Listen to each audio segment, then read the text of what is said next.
தளபதி வெற்றி கொண்டான், நீ என்ன பெரிய எம்ஜிஆரா அப்படின்னு கேட்டவங்களுக்கு எம்ஜிஆரை விட 1.4% அதிகம். அதுக்காக நான் எம்ஜிஆரை குறைச்சு மதிப்பிடல. அவர் இருந்த காலகட்டத்துல எம்ஜிஆர் எப்படியோ அதே மாதிரி தான் விஜயும் இப்போன்றத ஒத்துக்கணும்.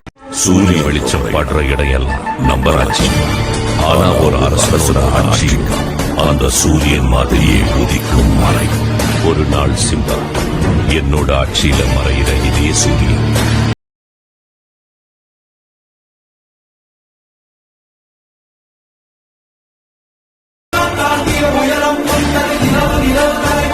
தூதன் வருவான், வதைக்கப்படுவான். தூதன் வருவன், வதைக்கப்படுவன். மதலை விழிநீர் துடைப்பன், மாறி பெய்யும். உடைத்தது ஏதுமே வாய்க்கவில்லையே. எம் மூதாதையில் தீட்டி வைத்த ஓவம் பொய்யோ. இவன் தூங்குவானா? நம்மை தாய் தேசம் அழைத்து போவானா? மாறி பெய்ய போகிறதா? காலமே விஜய்க்காக எழுதின ஒரு வசனம். நேத்து மழை மட்டும் இல்ல, புயலே அடிச்சிருக்கு. ஆட்டோ டிரைவரா நிக்க வச்சு ஜெயிக்க வைப்பியா நீ? ஜெயிச்சிட்டாரு. உங்ககிட்ட டிரைவர் மகனை கொண்டு வந்து எம்எல்ஏ ஆக்குவியா நீ? ஆயிட்டாரு. 200 அவனோட டிரைவர் பையனுக்கு நான் எம்எல்ஏ ஆக்குறேங்கிற இன்னொரு ஆக்குறேன். அவன் யாரு? உடனே அவன் துண்டு போட்டு எம்எல்ஏ ஆயிடுவான்.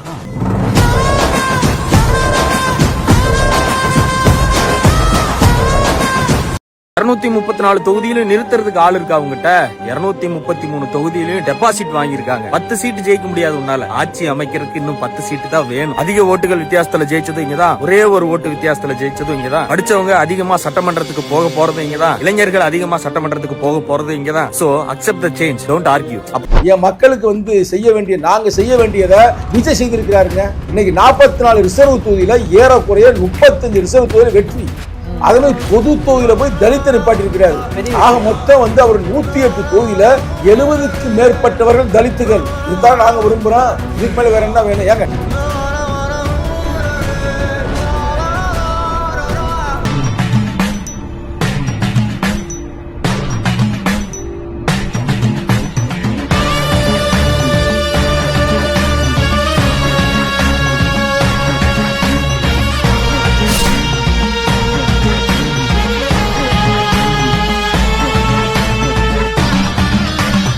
நம்ம சேனலோடைய வளர்ச்சிக்கு நீங்கள் கான்ட்ரிபியூஷன் செய்யணும் அப்படின்னு நினச்சிங்கன்னா இந்த QR கோட் மூலமாக உங்களால் முடிஞ்ச அமௌண்ட்டை நீங்கள் கான்ட்ரிபியூஷனாக நம்ம சேனலுக்கு அளிக்கலாம். நன்றி. சிவகங்கை மாவட்டம் திருப்பத்தூர் தொகுதியில் போட்டியிட்ட திமுக அமைச்சர் பெரிய கருப்பன் வெறும் 1 ஓட்டு வித்தியாசத்தில் தாவேக வேட்பாளர் சீனிவாச சேதுபதியிடம் தோல்வியடைந்துள்ளார்.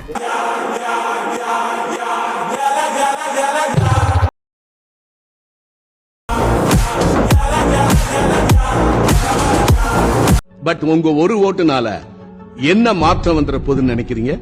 சார், ஒவ்வொரு ஓட்டுமே முக்கியம் தான் சார். அமெரிக்காவில் தாய்மொழி இங்கிலீஷா ஜெர்மனான்ற ஓட்டெடுப்பு நடத்தினப்போ ஒரே ஒரு ஓட்டுல தான் சார் இங்கிலீஷின் முடிவாச்சு. பிரான்ஸ்ல ராணுவ ஆட்சியா மக்களாட்சின்ற ஓட்டெடுப்புல ஒரு ஓட்டுல தான் மக்களாட்சியின் முடிவானது. ஹிட்லர் நாஜி படையோட தலைவரானது ஒரு ஓட்டுல. வாஷிங்டன் அமெரிக்காவோட இணைஞ்சது ஒரு ஓட்டுல. இது வரைக்கும் ஏசி கார்லயும் கோடீஸ்வரன் தான் சட்டமன்றத்துக்கு போனாங்க. காமராஜர் காலத்துல தான் சாதாரணவங்களும் சட்டமன்றத்துக்கு போனாங்க. சாதாரண ஆளு. அதே வாய்ப்பை இப்ப தளபதி ஏற்படுத்தி கொடுத்தா. பல்லடமா இருந்தாலும் சரி, உடுமலைப்பேட்டை இருந்தாலும் நாங்களாம் பொருளாதாரத்துல சாதாரண ஆளதான் வேட்பாளராக போட்டிருக்காங்க. அப்படிப்பட்ட வேட்பாளரும் நீங்க சட்டமன்றம் போறாங்க. இப்படிப்பட்ட வாய்ப்பை ஏற்படுத்தி கொடுத்த தளபதிக்கு நன்றி. அது மட்டும் இல்லாம மாற்றம் வராதான்னு சொன்னவங்களுக்கு இதாண்டா மாற்றம்னு காமிச்சிருக்காரு எங்க தளபதி. அப்புறம் மாண்புமிகு முதலமைச்சர் அண்ணன் திரு விஜய் அவர்களுக்கு நீங்க கொடுக்கறேன்னு சொன்ன 6 சிலிண்டருக்கோ இல்ல ஃப்ரீ பஸ்ஸுக்கோ இல்ல 200 யூனிட் மின்சாரத்துக்கோ இல்ல தள்ளுபடிகளுக்கோ ஆசைப்பட்டு மக்கள் உங்களுக்கு வாக்களிக்கல. தரமான ரோடு, தடையில்லா மின்சாரம், நல்ல குடிநீர், தரமான கல்வி, தரமான மருத்துவம், ஊழலற்ற அமைதியான தமிழகம், இதை கொடுத்தீங்கன்னாவே அந்த சீட்ல இருந்து உங்களை யாராலையும் கீழே இறக்க முடியாது. ஒரு விஷயம் நல்லா தெரிஞ்சுக்கங்க.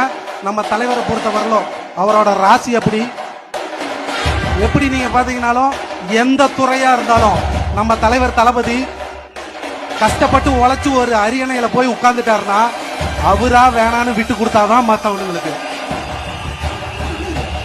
இல்லைன்னா கடைசி வரலும் ஒன் மேன் ஷோ தான். கண்டிப்பா 2026 இருந்து தலைவர் தளபதி இருக்கிற வரலும் நாம மட்டும்தான். மற்ற கட்சிகள்லாம் விஜய் விஷயத்துல ரொம்ப இம்பாசிபிள், இது நடக்கவே நடக்காது அப்படின்னு சொன்னது எல்லாமே விஜய் அவர் பண்ணி காமிச்சிருக்காரு. அவர்கிட்ட இருக்கு பாருங்க ஒரு ரெசிலியன்ஸ் பவர்.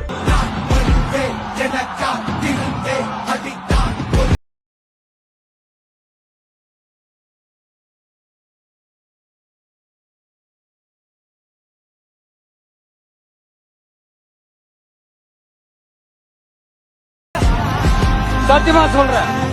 முதல்ல கட்சியெல்லாம் ஆரம்பிக்க மாட்டான்னு சொன்னாங்க, அவர் கட்சி ஆரம்பிச்சாரு. விஜய்க்கு நடிப்பு மட்டும் தான் பெருசு, கட்சியெல்லாம் பெருசா போக்கஸ் பண்ண மாட்டாருன்னு சொன்னாங்க. ஆனா மக்களுக்காக அந்த நடிப்பையும் அந்த புகழையும் அப்படியே விட்டுட்டு வந்துட்டாரு. சரி பாதியில் இரவும் பகலும் எனக்குரிய உலகம் சுழலும். கட்சி ஆரம்பிச்சிட்டாங்க, மாநாடெல்லாம் நடத்த முடியாதுன்னு சொன்னாங்க.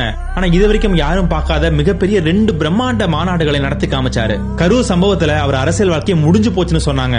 ஆனா அவர் அங்கிருந்து தான் நிக்கவே ஆரம்பிச்சாரு.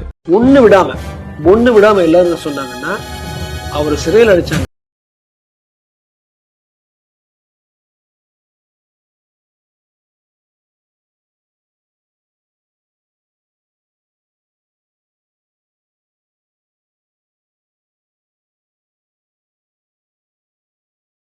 ஒரு பெரிய சுனாமி அலையா வந்து ஆளும் கட்சி அடிச்சிட்டு போகுங்கிறத எல்லாரும் சொல்றாங்க. ஏதாவது ஒரு பெரிய கட்சி கூட சேர்ந்தாதான் பொழப்ப ஓட்ட முடியும்னு சொன்னாங்க. ஆனா இது வரைக்கும் எந்த கட்சி கூடயும் சேராத மக்கள் கூட்டணின்னு சொல்லி நின்னாரு. சிபிஐ வந்தாச்சு அவ்வளவுதான் அப்படின்னு சொன்னாங்க. ஆனா சிபிஐ வாசல்லையே ரோட் ஷோ பண்ணி எல்லாத்தையும் மிரள வச்சாரு. விசாரணை முடிந்து வெளியே வந்த பொது தொண்டர்களை பார்த்து கையெழுத்தது.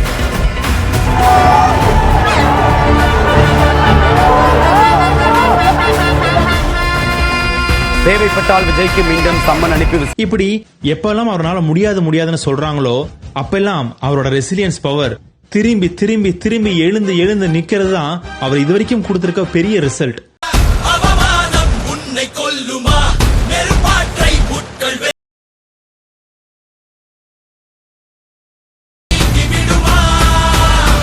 எங்களுக்குன்னு ஒரு காலம் வரும் கண்டிப்பா.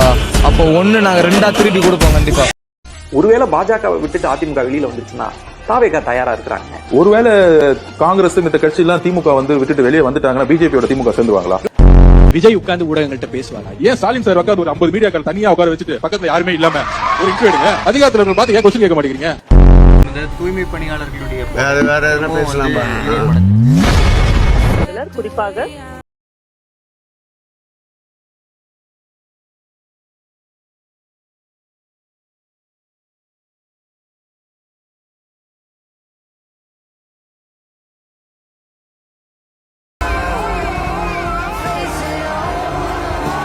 ஸ்டார்ட் பண்ணு.